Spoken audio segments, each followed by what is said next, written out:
할렐루야, 우리 성도님들 반갑습니다. 평안하시죠? 네, 우리 감기 걸리신 분들도 가끔씩 계시죠, 그죠? 성도님들은 괜찮으신가요, 지금? 예, 굉장히 저도 가끔씩 이렇게 피곤하고 그럴 때 재치기가 나면은 혹시 막 이러면서 놀래고 격리돼야 되나 막 별 생각이 다 들고 그럴 때가 많습니다. 네, 어떠세요? 지난 주일날 저희가 인사할 때 악수 안 했는데 괜찮으시죠? 그죠? 그래도 네, 좋습니다. 감사합니다. 손 자주 씻으시고요. 그리고 기침하실 때 우리는 이렇게 하는 게 맞대요.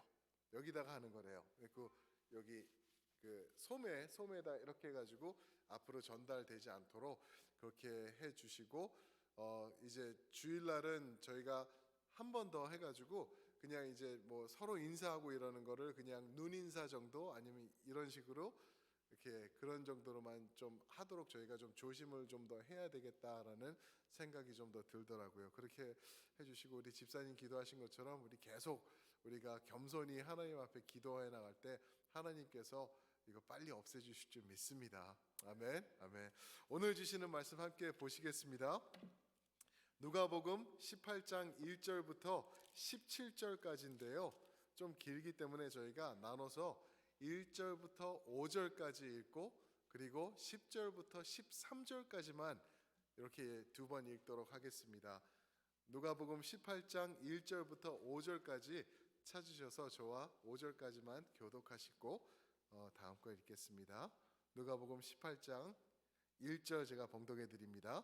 예수께서 그들에게 항상 기도하고 낙심하지 말아야 할 것을 비유로 말씀하여 이르시되 어떤 도시에 하나님을 두려워하지 않고 사람을 무시하는 한 재판장이 있는데 그 도시에 한 과부가 있어 자주 그에게 가서 내 원수에 대한 나의 원한을 풀어주소서 하되 그가 얼마 동안 듣지 아니하다가 후에 속으로 생각하되 내가 하나님을 두려워하지 않고 사람을 무시하나 이 과부가 나를 번거롭게 하니 내가 그 원한을 풀어주리라. 그렇지 아니하면 늘 와서 나를 괴롭게 하리라 하였느니라. 그리고 이제 10절부터 13절 저와 교독하시겠습니다. 10절 한번 읽어주세요. 시작. 두 사람이 기도하러 성전에 올라가니 하나는 바리새인이요 하나는 세리라. 바리새인은 서서 따로 기도하여 이르되 하나님이여 나는 다른 사람들 곧 토색, 불의, 간음을 하는 자들과 같이 아니하고 이 세리와도 같이 아니함을 감사하나이다. 나는 일에 2번씩 금식하고 또 소득의 11조를 드리나이다. 함께 읽습니다. 세리는 멀리 서서 감히 눈을 들어 하늘을 쳐다보지도 못하고 다만 가슴을 치며 이르되 하나님이여 불쌍히 여기소서 나는 죄인이로소이다 하였느니라. 아멘. 오늘 말씀 18장 1절부터 17절까지 올바른 기도라는 제목으로 우리 성도님들과 은혜의 말씀 나누기 원합니다. 기도에 대한 말씀이에요. 오늘 말씀을 보면은 저는 이제 특별히 그런 적이 있어요. 설교자로서 목사로서 말씀을 선포하면서 제가 못하면서 성도님들에게 이렇게 말할 때 얼마나 제가 괴로운지 몰라요. 그런데 이제 저는 이제 저만 그런 게 아니더라고. 오카는 목사님도 항상 그것 때문에 굉장히 힘들어 하셨다고. 그리고 그럴 설교할 때마다 자기 자신에게 먼저 질책하면서 자기가 이렇게 해 나가셨다고 먼저 노력을 하셨다 이런 말씀 하시더라고요. 오늘이 딱 그런 말씀이에요. 기도에 대한 말씀인데 제가 얼마나 기도가 힘든지 저의 신앙생활에 있어서 저의 영적 훈련, 단련 이런 것에 있어서 가장 힘든 게 기도인 것 같아요. 하나 뽑으라고 하면 기도예요. 기도. 말씀을 보는 것도 좋아요. 보고 힘들고 어렵고 그러면 그냥 넘어가고 쉽게 읽고 가면 끝이 보이고 그러는데 기도는 끝이 안 보여요. 기도는 정말 힘든 것 같아요. 저만 그런 거 아니죠. 우리 성도님들도 그러시잖아요. 그죠? 기도가 얼마나 힘들고 이게 나 자신과의 싸움인 것뿐만 아니라 영적 싸움인지 우리가 잘 알고 있습니다. 그래서 제가 이 말씀을 준비하면서 뭐 이것저것 책들을 많이 봤어요. 도대체 그 이분은 뭐라고 말씀하시나. 그래서 옛날에 읽은 그 고전 같은 책, 리처드 포스터 목사님 The Prayer라는 책이 있는데 그것도 다시 한번 훑어보고 내가 어디다 무슨 노트를 써놨나. 그리고 요즘 나온 또 Prayer 얀시 분의 그 Prayer라는 책도 보고 계속 그렇게 보고 그러는데 다 똑같더라고요. 다들 기도가 제일 힘들다고 그러시더라고요. 그러면서 제가 그 웨스트민스터 소요리 문답을 또 한번 봤어요. 거기에 기도가 나오거든요. 웨스트민스터 소요리 문답이라고 하면은 우리 장로교의 바탕이 되어주는 그러한 가르침 아닌가요? 107개의 질문을 가지고 우리 신앙생활에 있어서 중요한 것들을 조목조목 짚어주는데 그 98번째가 기도가 무엇인가요? 예요. What is prayer? 라는 질문인데 그거를 이제 해설을 쫙 해놓은 게 이제 98문인데 거기에 보면은 이렇게 답을 하고 있습니다. 근데 이게 문제예요. 이 답을 들어보시면은 이래서 기도가 힘들구나. 이러니까 우리가 기도하는데 진짜 애를 쓰고 힘쓰고 그래도 힘들게 나가는 것이구나라는 거를 이 답을 보면은 알 수 있습니다. 다시 기도는 무엇인가? 답입니다. 들어보세요.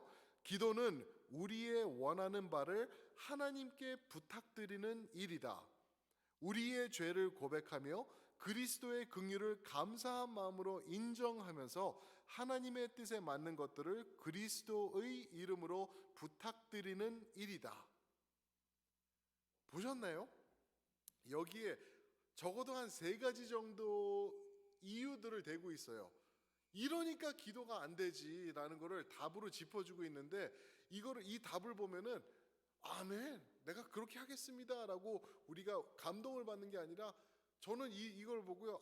그러니까 힘들지. 그거 어떻게 하라고 이런 마음이 들더라고요. 보세요. 첫 번째가 우리의 원하는 바를 하나님께 부탁드리는 일이다. 내가 원하는 바를 하나님께 부탁드린대요. 안 주실 거 뻔히 알거든요. 내가 원하는 거를 하나님께 부탁드려도 내가 진짜 원하는 거 하나님이 안 주시거든요. 하나님 좀 그런 것 같아요. 두 번째, 죄를 고백하며 그리스도의 긍휼을 인정하는 일. 우리 죄를 고백하는 거, 회개하는 거죠. 다른 말로 하면은. 근데 저를 비롯해서 또 여러분들 우리 모두가 그런 게 우리의 그 속이 드러나는 거를 정말 싫어해요. 그게 우리 자신들이 친한 사람들에게, 성도들에게도 그렇고 하나님에게도 똑같아요. 하나님은 계속 우리를 조명시켜 주시는데 우리는 그거를 피하려고 그러잖아요. 또 3번째 보면은 하나님의 뜻에 맞는 것들을 그리스도의 이름으로 부탁드리는 일. 우리는 택도 없습니다. 하나님의 뜻, 저도 그래요. 이렇게 지난주 설교에도 말씀드렸는데 하나님의 뜻을 이루어 주셔서 그렇게 기도했다 그랬잖아요. 제가 저희 부흥회를 놓고 아니었거든요. 제 자신의 욕심과 제 그릇됨과 저의 사기 이런 것들이 다 그 득실득실하게 그 뒤에는 아주 더럽게 가득 차 있었던 거를 보거든요. 근데 이게요, 여러분들과 저의 모습이에요. 이게 우리 조상 때부터 처음부터 나는 아니야. 나는 목사님이 그럴지 몰라도 나는 안 그래요. 이게 아니라 우리가 100% 그렇다는 거예요. 이게 창세기 3장을 보면은 이게 나오고 있어요. 거기 보면 우리 아담과 하와가 죄를 짓고 보세요. 우리의 원하는 바를 하나님께 부탁드린다? 아니요. 자기네들 원하는 거 하나님 나와서 뭐죠? 에덴 동산에 거느시기 전에 벌써 죄를 지어버리던데요. 자기 것을 하던데요. 그리고 그 죄를 고백하며 그리스도의 긍휼을 감사한 마음으로 인정하면서 두 번째, 이것도 아니던데요. 죄를 고백하기는커녕 숨어버리던데요. 하나님 앞에서 낯을 피하여서 풀 가운데로 숨어버리는 그들의 모습이었죠. 그리고 하나님의 뜻에 맞는 것들 아니던데요. 하와가 그렇게 할 때 하나님의 뜻을 생각해봐. 하나님이 말씀했잖아. 우리 이러면 안 되잖아. 라는 한마디 없이 그냥 남자는 더 비겁하게 뒤에 서가지고 하와가 먹고 자기에게 줄 때까지 기다리고 있던데요. 야, 이게 우리의 모습인데. 이게 우리의 모습인데. 그러니까 우리가 기도를 너무 힘들어 하는 거예요. 기도는 정말 우리가 목숨을 걸고 나가야 되는 건데 그렇게 하기가 싫은 거예요.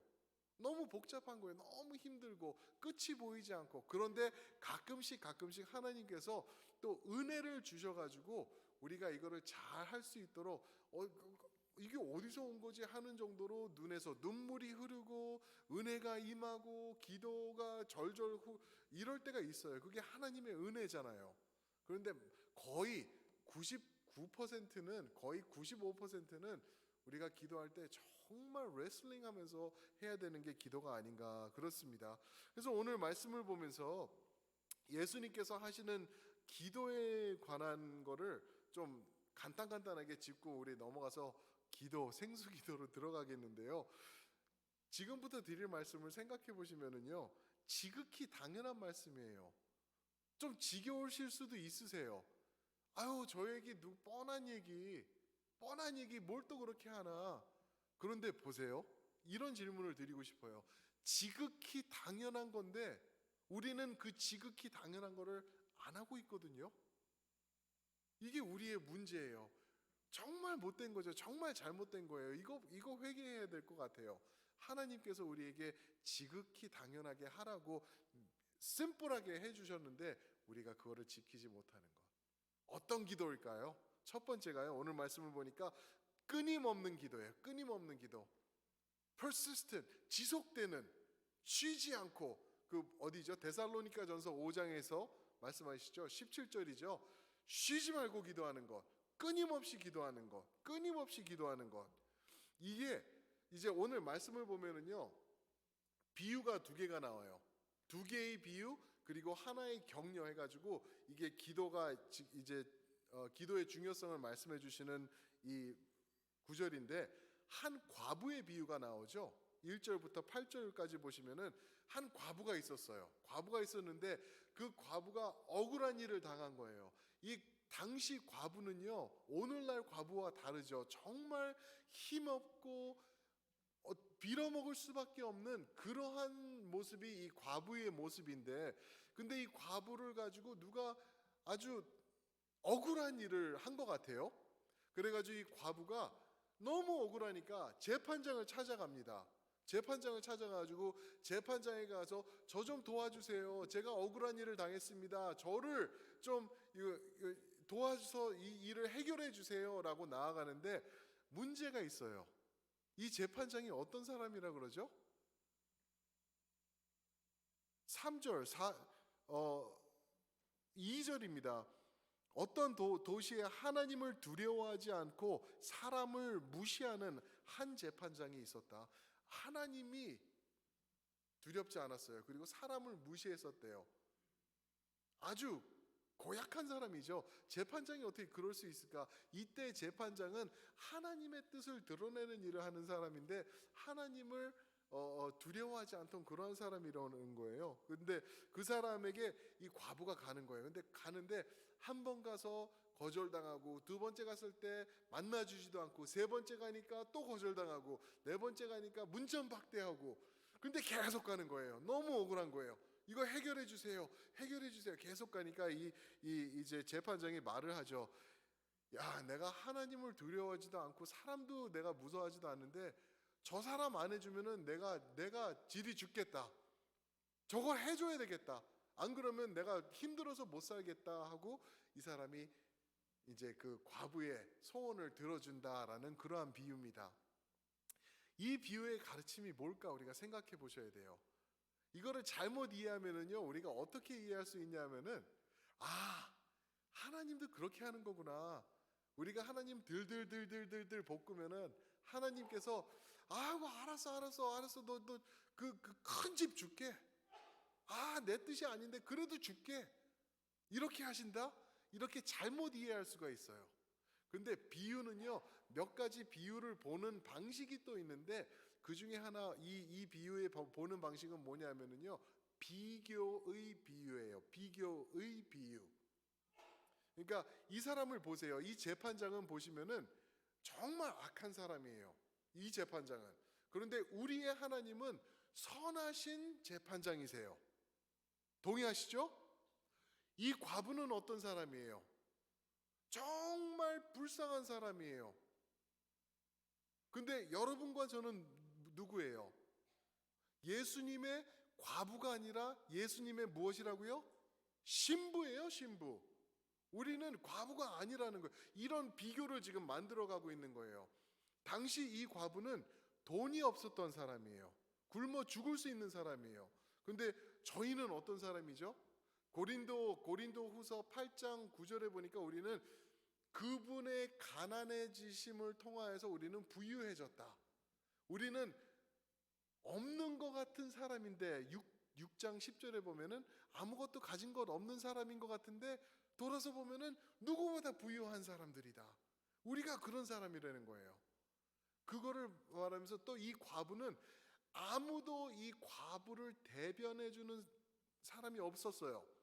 과부를 대신해서 이 사람 도와줍시다 하는 일어서는 사람이 한 명도 없었던 거예요. 그런데 저희는 어떻죠? 요한복음 14장 16절에 보니까 내가 가야지 보혜사 성령께서 오신다 그랬어요. 보혜사가 무슨 말인지 아시죠? 대변해 주시는 분을 말하는 거예요. 우리를 대신해서 변호인, 변호사를 말하는 게 그거예요. 그래서 원어로 보면은 paracletos라는 단어가 나와요. 영어로는 paraclete 또는 advocate, 그렇죠? advocate이라는 단어가 그 보혜사의 뜻입니다. 그래서 우리를 대신해서 말씀해 주시는 성령님이 계시고 우리는 과부가 아닌 예수님의 신부고 우리를 아는 분은 우리의 재판장은 우리의 아버지가 되신다. 게임 끝난 거예요. 가장 능력 있는 변호사가 누군지 아세요? 법을 잘하는 변호사가 가장 유능한 변호사죠. 그죠? 그런데 법을 잘 아는 변호사보다 한 단계 더 훌륭한 변호사가 있는데 누군지 아세요? 판사의 아들 변호사. 게임이 안 돼요. 게임이 안 돼요. 그게 우리 하나님이세요. 그게 우리 판사 되신 우리 재판장 되신 여호와 하나님이시고 우리를 변호해 주시는 성령님 또 예수님께서 우리를 그렇게 해 주신다라고 말씀하고 있는 것입니다. 그러면서 오늘 말씀 1절을 한번 보시면은요. 1절이 이 비유들의 바탕이 되고 있어요. 예수께서 1절입니다. 그들에게 항상 기도하고 낙심하지 말아야 할 것을 비유로 말씀하셨다. 그죠? 예수님께서 하신 게요. 항상 기도하고 낙심하지 말아야 하는 것을 비유로 말씀하신 거예요. 항상 기도하래요. 그거를 예수님께서 너희는 잘해봐 라고 끝내신 게 아니라 본인께서 직접 모델로 해주셨어요. 어떻게 하시는지. 새벽에 올라가서 기도하시고 밤새도록 기도하시고 또 기도하시고 또 십자가 앞에서 피가 물처럼 흐를 정도로 그렇게 기도하시는 예수님의 모습을 저희가 보죠. 우리를 이렇게 하는 것이야 라고 하면서 보여주신 게 기도입니다. 그런데 보세요. 항상 기도하고 낙심하지 말아야 할 것은 항상 기도해야지 우리가 낙심하지 않는다라고 말씀하시는 거예요. 반대로 우리가 항상 기도하지 못하면은 여러분들과 저의 마음속에 생기는 게 뭐죠? 낙심이라는 거예요. 낙심. 낙심이라는 단어가 제가 그냥 봤어요. 제 말이 맞을 거예요. 심장이 떨어진다는 말 아닌가요? 그렇죠? 떨어질 낙자에다가 심장 심자 그럴 것 같아요. 모르겠어요. 낙심 심장이 그냥 철커덩하고 떨어진다. 요즘 그런 일이 있잖아요. 지금 아까 목사님도 얘기했는데 흉흉하지 않습니까? 이거 어떡하지? 누가 내 옆에 와서 그냥 재채기 아추 하면은 깜짝 놀래가지고 내가 이렇게 피하려 그러고 도망가고 싶고 중국말 하는 사람들을 보면 한 번 더 보게 되고 그죠? 이런 일들이 있어요. 마스크 사야 되나, 어떻게 해야 되나, 집에다 쌀 좀 싸놔야 되나, 아니면은 통조림 좀 사놓고 반찬도 좀 해놔야 되지 않나, 이런 걱정 저런 걱정 다 들고 그래요. 낙심. 제일 먼저 해야 될 게 뭐라고요? 항상 기도하라고 주님께서 말씀하시는 거예요. 사랑하는 성도 여러분, 하나님께서 주관하십니다. 지금 이 상황도 그렇고요. 뭐 코로나 바이러스 19, 코비드 19, 한국에서 몇백 명, 이태리에서는 몇백 명, 중국에서는 몇만, 이거 다 소용없어요. 그거를 보면서 우리가 낙심하는 게 아니라 눈을 들어 주님을 바라보면서 주님 앞에 나아가는, 항상 기도하면서 나가는 끊임없는 기도가 우리에게 필요한 줄 믿습니다. 아멘. 끊임없는 기도가 필요해요. 그런가 하면 또 두 번째 비유를 주시면서 여기서 짚어주시는 게 뭐냐면요, 꾸밈 없는 기도입니다. 꾸밈 없는 기도. 그냥 plain, 있는 그대로 plain prayer. 꾸미지 않은 것, 멋있게 이렇게 세련되게 아름다운 말과 단어들과 목소리와 억양과 올림과 낮춤과 그 조용함과 또 큰 소리를 함과 이런 꾸밈 없는 그러한 기도를 올리라라고 말씀하시는 게 두 번째 비유를 통해서 나와요. 이 비유를 보시면은 9절부터 14절 말씀인데요. 여기는 두 사람이 성전으로 기도하러 갔대요. 한 사람은 누구라고요? 바리새인. 또 다른 사람은 세리. 극과 극이죠. 극과 극이에요. 바리새인, 가장 자기가 그 거룩하다고 인정받던 그 최고의 사람과, 아유 저 쓰레기, 저 짐승만도 못한 사람, 그 세리, 그 두 사람이 같이 이렇게 예배당으로 기도하러 들어간 거죠. 들어갔는데 가관입니다. 이 바리새인의 기도를 들어보면은 약간 웃겨요. 코미디 같아요. 11절 보시면은 바리새인은 서서 따로 기도하여, 그냥 사람들에게 묻혀서 이렇게 기도한 게 아니라 일어서서 따로 강대상 올라가서 높은 데 이렇게 올라가서 손 들고 이렇게 자랑하면서 기도하는 거예요. 따로 기도하여 이르되, 하나님이여, 나는 다른 사람들 곧 토색, 불의, 간음을 하는 자들과 같지 아니하고 이 세리와도 같지 아니함을 감사하나이다. 대박 기도죠. 어떻게 이렇게 기도할 수 있어요?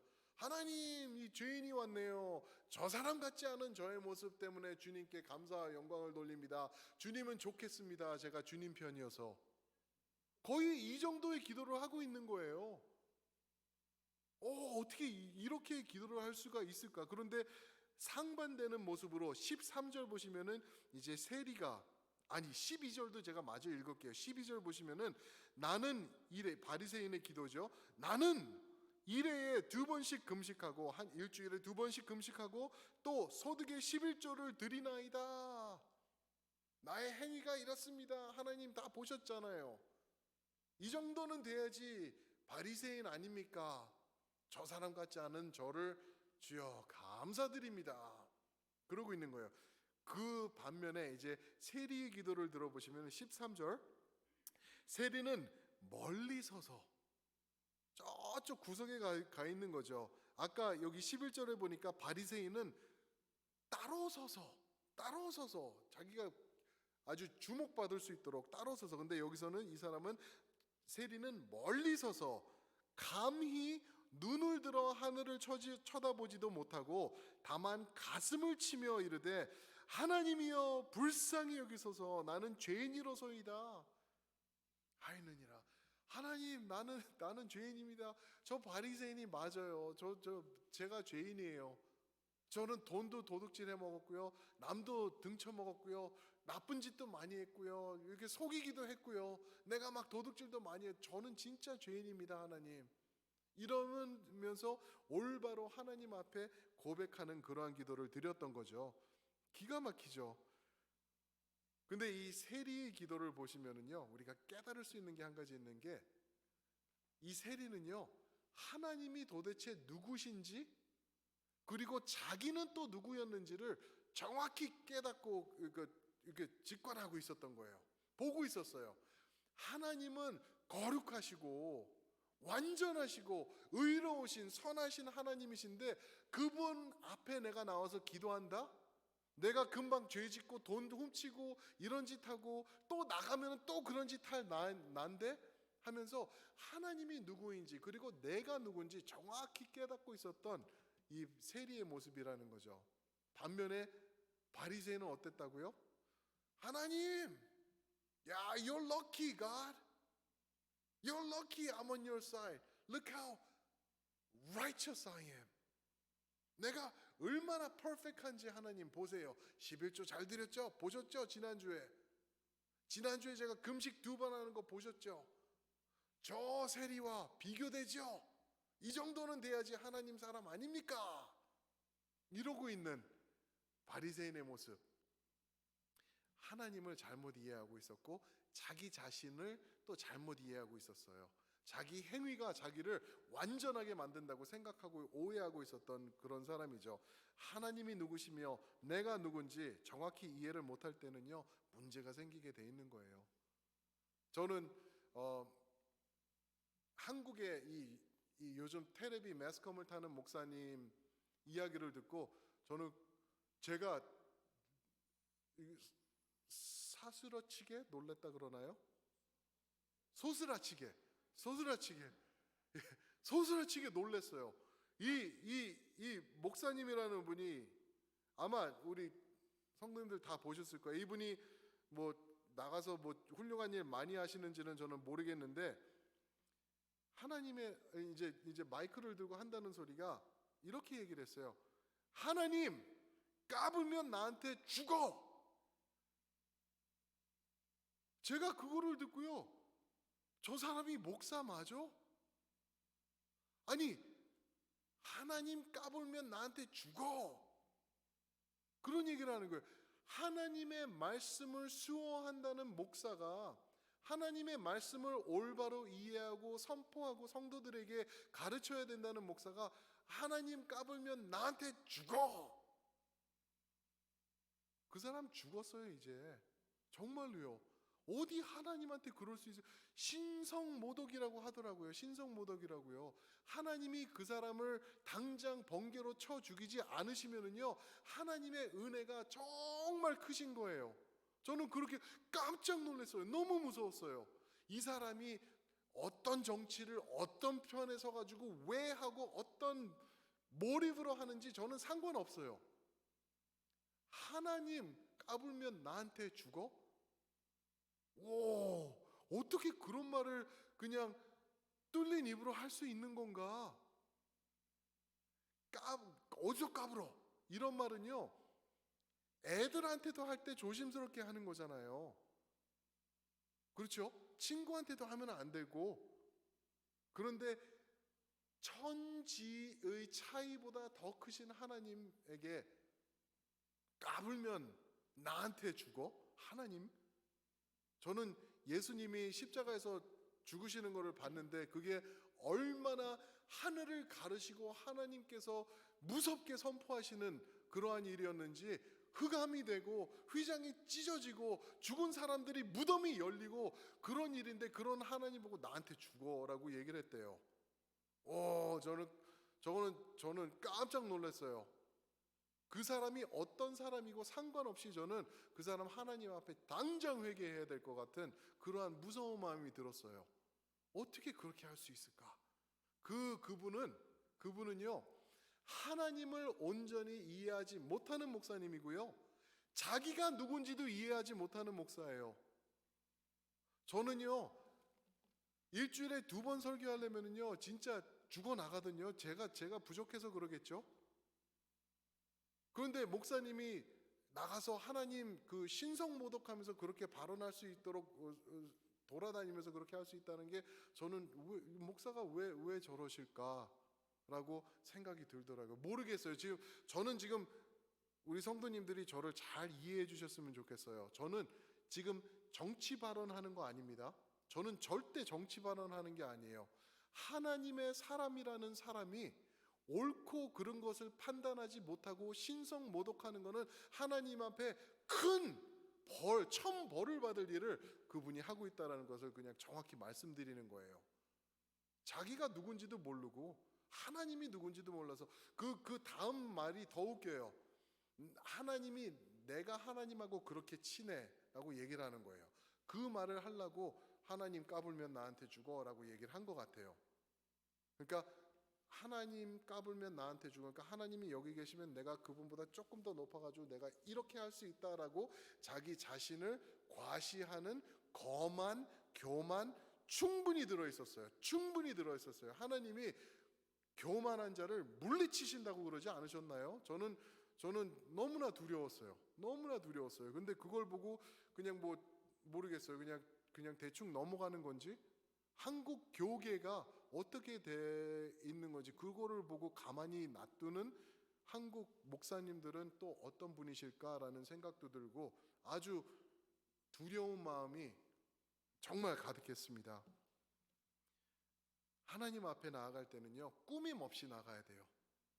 내가 하나님하고 친하다, 하나님하고 친분이 있어서 이게 아니라 또 내가 하나님 앞에 거룩한 모습으로 기도하는 모습 꾸며가지고 이렇게 좀 뭐 번드르르하게 기도 만들어서 이렇게 하는 것, 이게 아니라 꾸밈 없는 자세로, 플레인한 자세로 하나님 앞에 나가는 기도, 그런 기도를 우리가 해야 될 줄 믿습니다.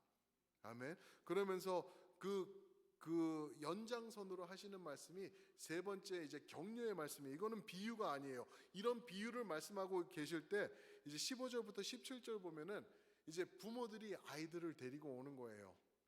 그렇죠?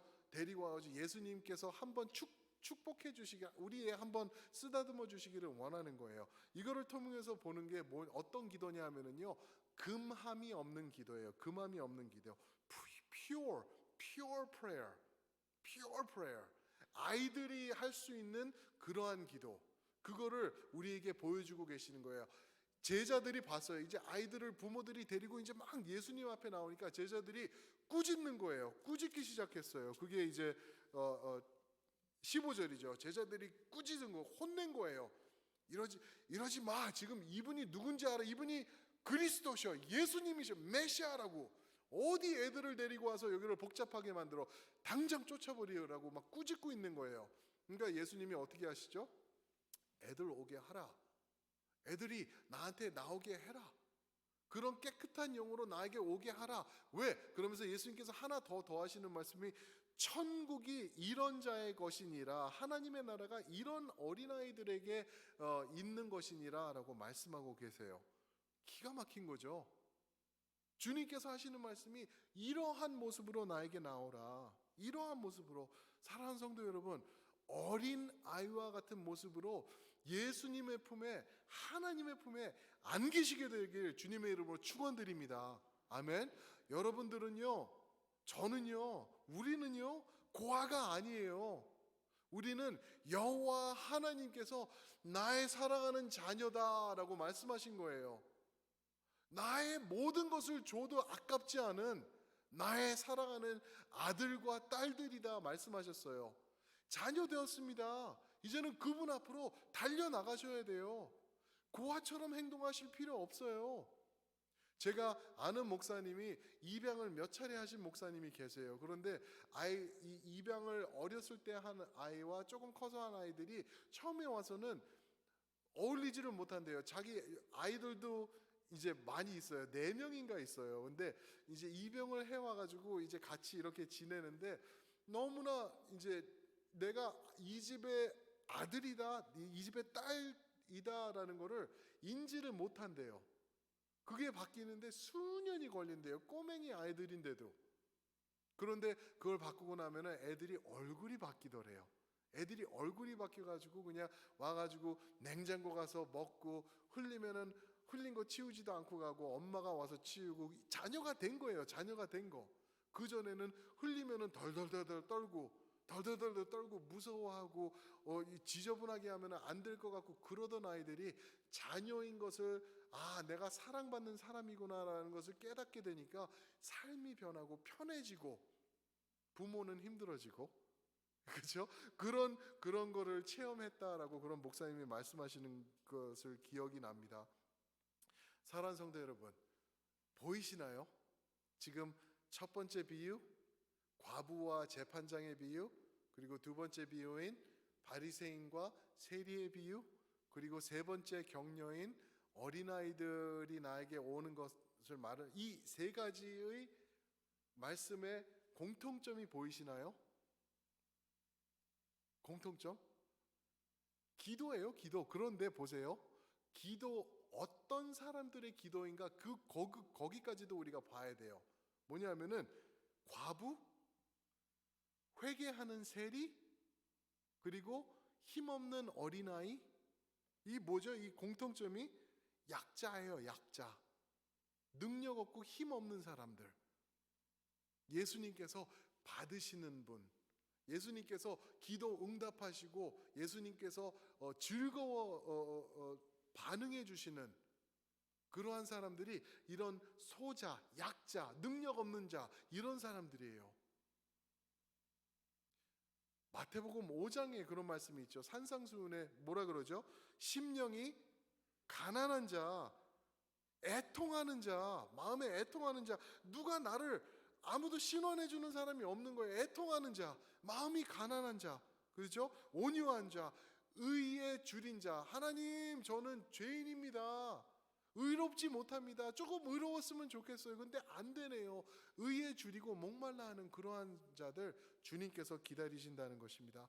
사랑하는 성도 여러분, 그런 기도를 해야 될 줄 믿습니다. 소자, 약자의 자리로 우리가 나아가자고요. 하나님, 이 정도는 됐으니까 저 됐죠? 제가 이제 안수집사인데, 제가 권사인데 이제는 됐죠? 이 정도는 돼야지 뭐 인정받아야죠? 이 정도 받으면 되는 거 아닌가요? 이게 아니라 하나님, 저는 이 어린아이들과 똑같습니다. 이 세리가 바로 저네요. 이 과부, 힘없는 그 모습, 그러한 모습으로 주님 앞에 나아갑니다. 저를 도와주세요. 그러한 모습으로 나아가면서 기도할 때는 끊임없는 기도,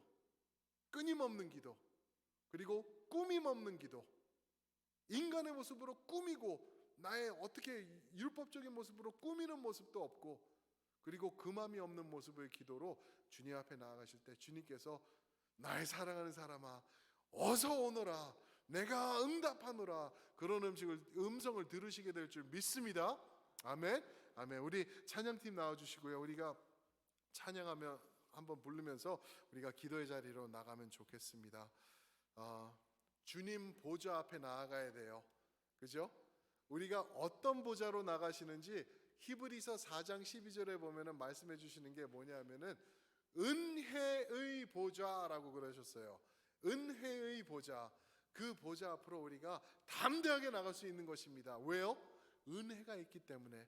우리 기도하면서 나아가실 때 그런 은혜로 더해 주실 줄 믿습니다. 만나 주시고 응답해 주실 것입니다. 주님 보좌 앞에 나아가 참된 안식과 기쁨